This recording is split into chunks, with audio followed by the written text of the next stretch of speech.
सोलापूर जिल्ह्याची वरदायनी असलेले उजनी धरण हे सकाळी 9 वाजता प्लसमध्ये आलं आहे.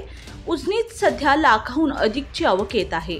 पुढील 2 ते 3 तासात आवक 2 लाखाच्या घरात जाईल अशी माहिती धरण प्रशासनाने दिली आहे. सविस्तर बातमी पाहण्याआधी आपण जर आमच्या हॅलो बळीराजा या चॅनलला सबस्क्राईब केला नसाल तर नक्कीच सबस्क्राईब करा, जेणेकरून आमची अपडेट तुमच्यापर्यंत लवकर पोहोचतील. उन्हाळ्यात -60% पोहोचलेले उजनी धरण कधी प्लसमध्ये येईल याकडे सर्वांच्या नजरा होत्या.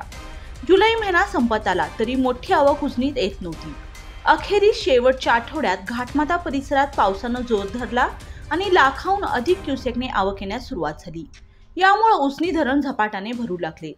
सध्या 9 वाजता आलेल्या अपडेटनुसार उजनी धरणात 1,48,737 क्युसेकने आवक येत आहे. उजनी धरणात 63.73 टीएमसी पाणी जमा झालं आहे, तर उजनी धरण प्लसमध्ये आलं आहे. बंड गार्डन मधून मोठी आवक येत आहे. यामुळं आज दुपारी आवक वाढणार आहे.